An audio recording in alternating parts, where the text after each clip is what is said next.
الحمد لله حمدا كثيرا طيبا مباركا فيه، والصلاة والسلام على رسوله محمد وعلى آله وأصحابه ومن تبعهم بإحسان إلى يوم الدين. قال الله تبارك وتعالى في القرآن العظيم: فأعوذ بالله من الشيطان الرجيم.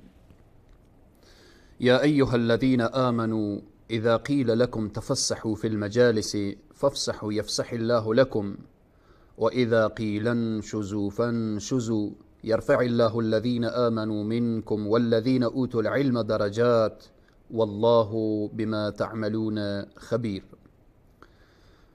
صدق الله العظیم. خدمت همه عزیزان و بزرگواران، السلام علیکم و رحمت الله تعالی و برکاته.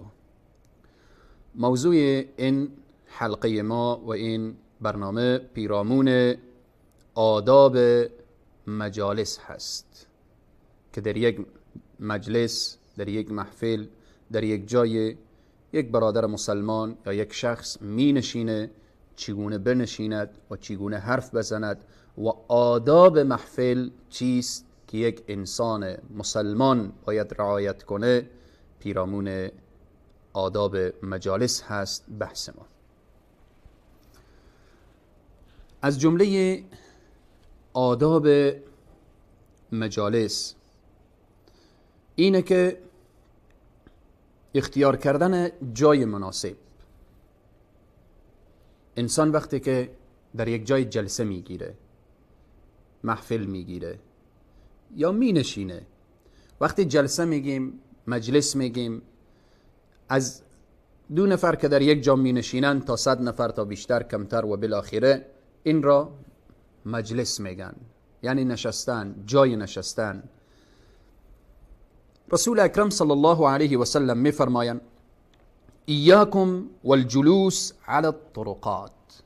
ما را متوجه میسازن، متوجه باشید، یعنی شما را میترسانم، بیم میدهم.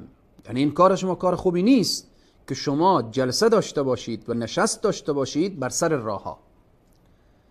یعنی برای یک مسلمان نمیزیبد که، خصوصا برای یک جوان مسلمان، که سر کوچه نشین باشه، سر راه بنشینه.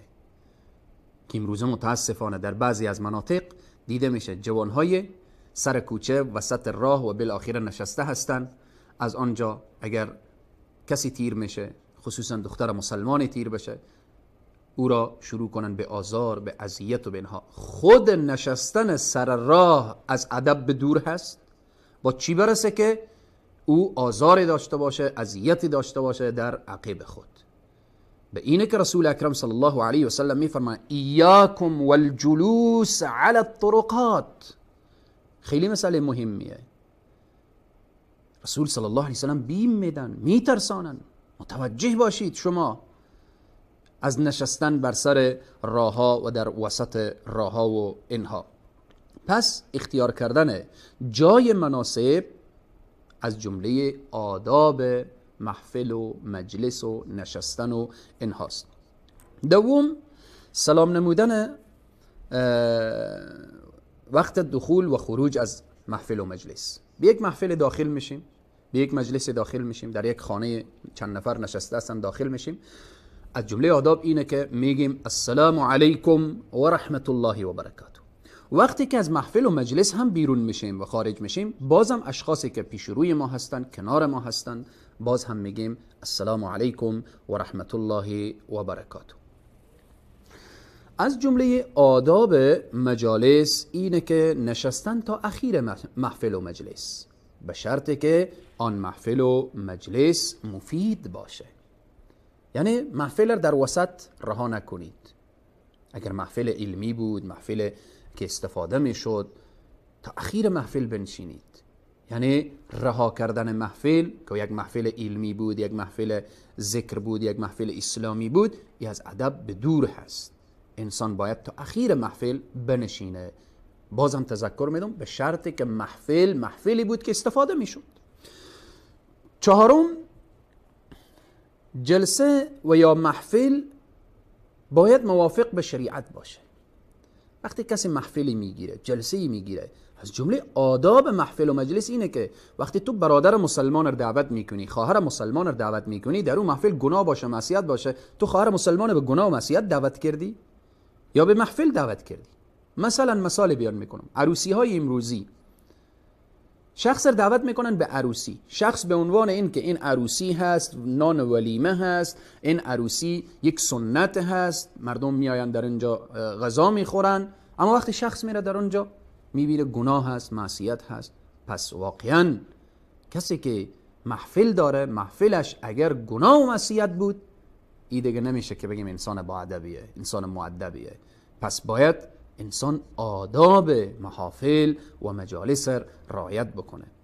دیگر این که وقتی که در محفل و مجلس شخص داخل میشه، هر جایی که جا هست بنشینه، نه این که بالاخره بره اذیت بکنه، این طرف را اذیت بکنه، این طرف را اذیت بکنه، در وسط اینا به زور خود را جا بده. نه، هر جا که جا بود، مکانی بود، در آنجا بنشین، از جمله آداب مجالس هست. الله سبحانه و تعالی می فرماید یا ایها الذین آمنو، ای اهل ایمان. این وقتی ما میگیم آداب محفل، آداب مجلس، همه برگرفته از قرآن هست، از احادیث رسول صلی الله علیه وسلم است. یا ایها الذین آمنو اذا قیل لكم تفسحوا فی المجالس فافسحوا.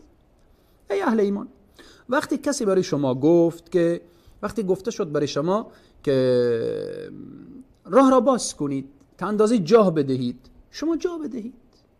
وقتی جا هست چرا جا ندهید؟ در یک محفل یک شخص آمده کنار شما، جا هست، می شود که در کنار شما نشست، اما چرا او را جا ندهید؟ فافسحوا یفسح الله لكم. وقتی شما راه را بروی بندگان الله باز کنید، الله سبحانه و تعالی راه را بروی شما باز میکنه. همچنین از جمله آداب محافل و مجالس اینه که در یک محفل، در یک خانه، در یک مکان کسی نشسته هست، حرکت میکنه، میره، ضرورتی داره بیرون، پس برمیگرده بیرون از محفل، بیرون از خانه. شخص دیگر وقتی میدانه و میفهمه که این شخص برمیگرده، در جایش ننشینه، از ادب بدور است. و جایی که شخص آمده نشسته ولی رفته، پس برمیگرده. پس باید این آداب رعایت بشه. در بعضی محافل و مجالس یک شخص بیرون میشه، شخص دیگر جا در جا میره، در جایش مینشینه، او شخص که برمیگرده جا برای خود نمیبینه. واقعا شریعت مقدس اسلام چی آدابی را رعایت میکنه. نباید او شخص در حضور محفل و مجلس چنان متحیر بشه که جای من کی نشست و من در کجا بنشینم، و یعنی سبب آزار و اذیت او شخص نباید یک انسان بشه. از جمله آداب محافل و مجالس احترام به بزرگان در محفل و مجلس هست. احترام به بزرگان که خود این احترام به بزرگان یک برنامه خاص داره، پیرامون آداب با همراه بزرگان، با همراه موسفیدان. پس در محفل و مجلس از جمله آداب محافل و مجالس اینه که ادب برای بزرگان و برای موسفیدان و اینها رعایت بشه. چگونه با اونها حرف زد و چگونه با اونها برخورد کرد و چگونه با اونها گفتگو داشت، همه اینها انشاءالله در جایش بیان خواهد شد. از جمله آداب محافل و مجالس متوجه با چشم و با گوش و با اینها، یعنی انسان باید متوجه باشه.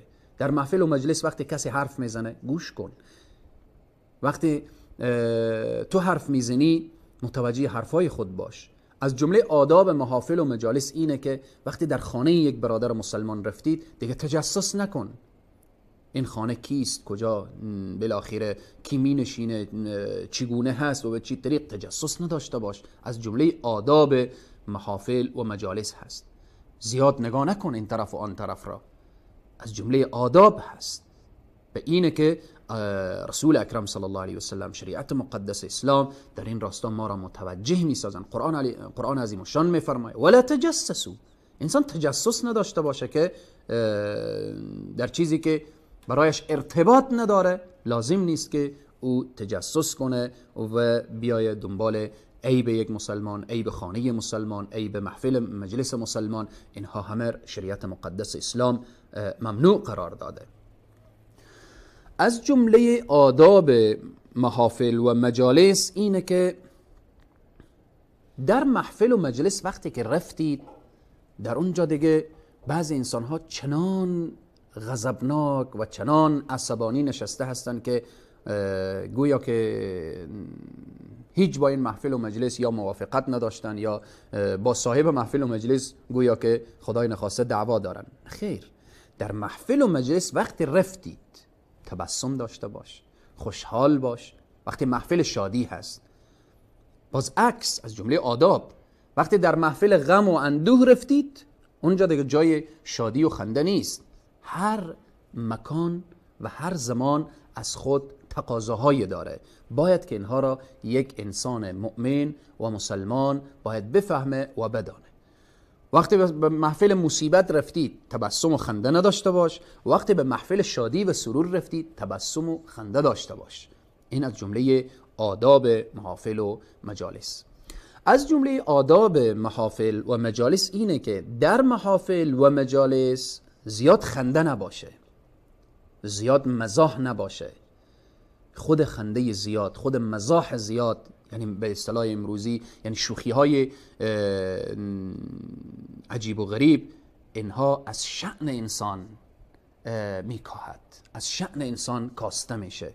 پس این آداب محافل هست. خصوصا و بالاخص از جمله آداب محافل اینه که یک جوان نباید با یک موسفید مزاح داشته باشه، شوخی داشته باشه در این راستا. از جمله آداب محافل و مجالس اینه که در محفل و مجلس وقتی شخص نشسته صدای خود را زیاد بلند نکنه.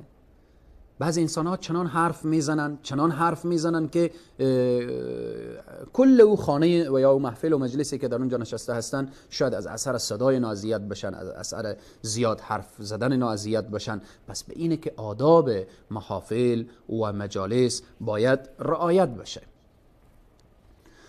از جمله آداب در محافل و مجالس که بسیار نکته مهمیه اینه که در محفل همه بیدارن، در مجلس همه بیدارن، در یک خانه همه نشسته حرف میزنن، یک شخص خواب میشه. از ادب بدوره. خواب داری برو در جای دیگری، برو در خانه خود طلب عذر بکن. پس خواب شدن در محفل و مجلس از ادب بدور هست. انسان باید خواب نشه. همه صحبت میکنن، یک شخص بخوابه، این کار درستی نیست. از جمله آداب محافل و مجالس اینه که شخص در محفل و مجلس رفته عجله میکنه، من کار دارم، من زود میروم. در این راستا اولا وقتی کار داشتید عذر خود را پیش میکردید که من عذر دارم نمیتونم آماده. وقتی آمدید مستقیم عجله نکن، تلاش نکن. شاید صاحب خانه غذا آماده نباشه، شاید صاحب خانه نتونه به اون سرعت غذایی که دوستدار دعوت کرده ترتیب بده. اما میتوانید پیرامون ارزش وقت، پیرامون جایگاه وقت، پیرامون قیمت وقت صحبت کنید تا اینکه صاحب خانه از لابلای صحبت ها متوجه بشه که وقت چقدر ارزش داره. از جمله آداب محافل و مجالس اینه که در محفل وقتی نشسته هستید دیگران را با چشم خود، با زبان خود، با دست خود مورد استهزا و تمسخر قرار ندهید. چشمک و لبک نباشه طرف هم دیگر. قرآن اشاره میکنه ویل لکل همزه لمزه، چای جهنم از آنهایی که طرف هم دیگر چشمک و لبک دارن، برادر مسلمان خود را مسخره میکنن. یا قرآن آیه دیگه میفرماید یا ایها الذین آمنوا لا یسخر قوم من قوم عسى ان یکونوا خیرا منهم. نباید یک قوم دیگر را مسخره کنه. پس از جمله آداب محافل و مجالس اینه که احترام به همدیگر لازم و ضروری است. از جمله آداب محافل و مجالس اینه که وقتی که در محفل و مجلس قرار گرفتیم، در اون محفل و مجلس دانستیم که سخنان پایین و بالا میشه که نباید به جای افشا بشه، به جای بیان بشه. راز او محفل را باید حفظ کرد، راز او مجلس را باید حفظ کرد. اگر این راز افشا شد، الله سبحانه و تعالی میفرماید این انسان خائن هست، والله لا يحب الخائنین. پس از جمله آداب محافل و مجالس، وقتی شخص دانست که در این محفل من حضور پیدا کردم، حرف گفته شده که باید حفظ بشه، حرف را این شخص باید حفظ کنه و به جای افشا نکنه. از جمله آداب محافل و مجالس. همچنین از جمله آداب محافل و مجالس اینه که بعضی اشخاص عملی هستن، یا با نسوار یا بالاخره با سیگار و اینها. اولا تاکید مبری هم عزیزان اینه که این اعمال نه به صحت شما فایده داره و نه به دین شما و نه بالاخره با روح و روان شما. هم نقص دین داره و هم نقص دنیا. تاکید اینه که اینها را کنار گذاشت. اما کسی که کنار گذاشته نمیتونه، از جمله آداب محافل و مجالس اینه که تو کسی که نسوار میندازی، بیرون شو از محفل و مجلس، نسوار را استفاده کن. تو کسی که سیگار میکشی، بیرون شو و بالاخره بیرون از محفل این عمل را انجام بده. این خلاف ادب هست. دور از ادب هست که کسی در یک محفل و مجلس بنشینه، سیگار را دود کنه و دودارم به هر طرف و بالاخره برادر مسلمان خود را در اون محفل و مجلس مورد آزار و اذیت قرار بده. و همچنین از جمله آداب محافل و مجالس، از جمله آداب در محافل و مجالس اینه که در محفلی که شخص نشسته هست نباید در گوش همدیگر صحبت کرد. نباید آهسته آهسته صحبت کرد که دیگران فکر بکنن چی حرف هست. چون در محفل نباید نجوا صورت بگیره، گوش به گوش حرف بشه. بالاخره در این الله سبحانه و تعالی میفرماید لا خیر فی کثیر من نجواهم، در این خیری نیست الا من امر بصدقه او معروف او اصلاح بین الناس.